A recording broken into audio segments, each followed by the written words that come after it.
An API, or application programming interface, is like a messenger that helps different software systems communicate with each other. Here's a simple way to understand it. What is an API? Analogy. Imagine you're at a restaurant. The menu provides a list of dishes you can order, and you give your order to the waiter. The waiter then takes your order to the kitchen and brings back your food.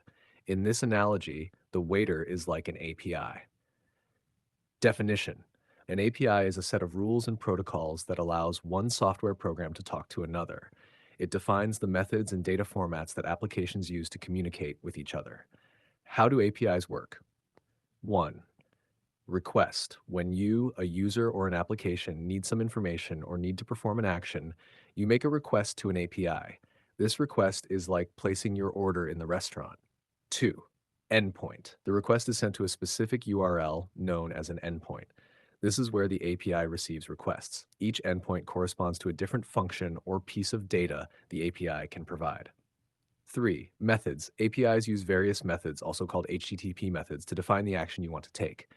The most common ones are get, retrieve data; post, send data to create a resource; put, update an existing resource; delete, remove a resource.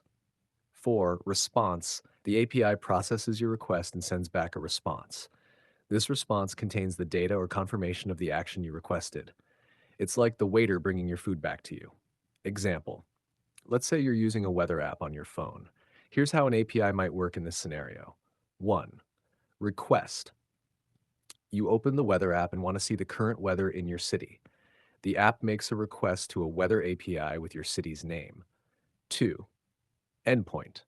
The request is sent to a specific endpoint like api.weather.com/current. 3. Method. The app uses a get method because it wants to retrieve information. 4. Response. The weather API processes the request, gathers the current weather data for your city, and sends it back to the app. The app then displays this information to you. Why are APIs important? Interoperability. APIs allow different software systems to work together seamlessly, even if they are built on different technologies. Efficiency. APIs enable automation, allowing systems to communicate and perform tasks without manual intervention. Innovation. APIs provide developers with access to a wide range of services and data, enabling them to create new and innovative applications. In summary, APIs are essential tools that allow different software applications to interact, share data, and perform functions efficiently, much like how a waiter facilitates the process of ordering and receiving food in a restaurant.